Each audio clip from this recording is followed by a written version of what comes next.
Hello everyone. Today we'll be talking about hepatitis C infection. So basically in this class, I'll be talking about what is hepatitis C, the introductory part of it, transmission of hepatitis C, clinical manifestations of hepatitis C, and the diagnosis part. So starting with the introduction, as the name is saying, hepatitis C infection is caused by hepatitis C virus, which is also known as HCV virus. Okay. The incubation period for this infection ranges between 2 weeks to 6 months.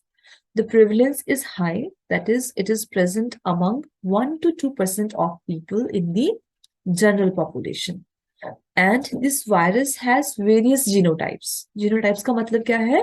That the virus has been mutated several times, which has caused a little bit of mutations, or you can say changes in the structure of the virus. So till now, there are 6 viral genotypes available. And in India, infection with genotype 3 and genotype 1 are common. But we need not to worry about which genotype of virus is there for our patients, because the WHO has recommended pan-genotypic management. It means the management, the treatment which is effective against genotype 1 is also effective against genotype 2, 3, 4, 5, and 6. So how it is transmitted? Okay, what are the modes of transmission for hepatitis C virus? So basically, it is transmitted through the needle stick injuries, contaminated blood by coming in contact with that, blood transfusion if the blood is not screened for the blood-borne viruses such as hepatitis C virus, then the tattooing. Tattooing की वजह से कैसे? If the person who is a tattoo maker is not using the sterile needles for his customers, there are chances that the person who is making the tattoos is using the same needle over multiple customers. इसमें क्या होगा? If one person is positive, there are chances that he might, like, the same needle will be used among other people also, and they might also get the infection from the same. The next one is injection drug users. Why? Because these people, injection drug users, drug abusers, they might abuse the drugs in a group and they might share the needles of each other. So kya hoga? If one person is infected and the other people will also inject the drugs with the same needles, they might also get infected with the same. And then the hemodialysis patients. These, due to hemodialysis, due to improper disinfection, there are chances that these people might also are at risk of getting the infection. So these are the transmission route for the hepatitis C virus. The studies have shown that the virus can also be spread through other routes, but they are the infrequent modes of transmission as compared to hepatitis B.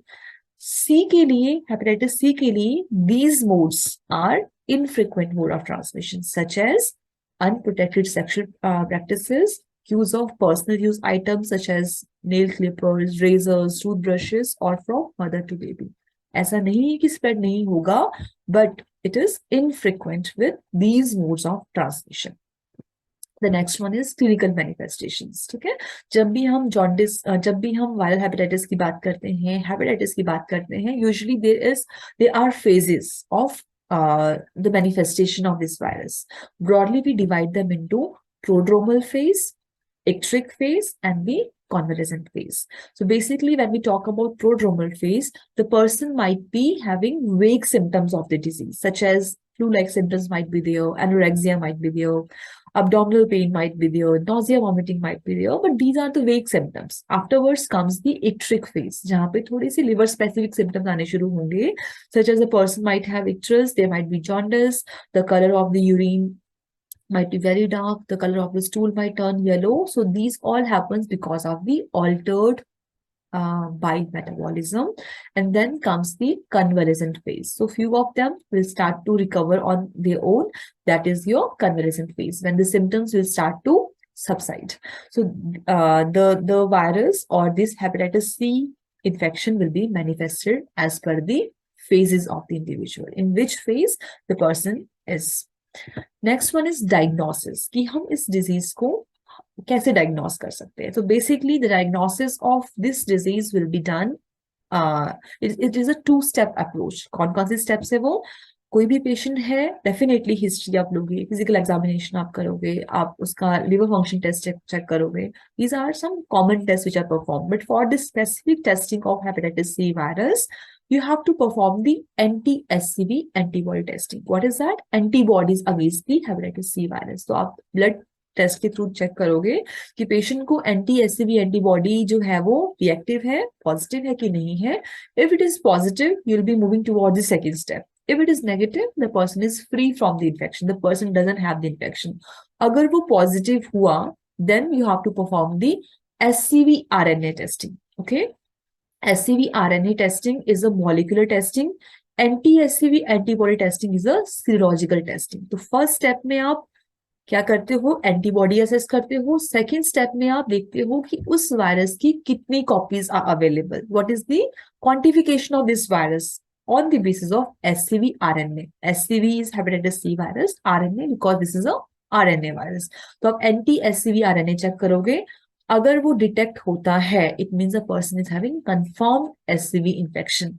अगर वो detect नहीं होता है, it means there is no HCV infection, or you can say there is no active HCV infection.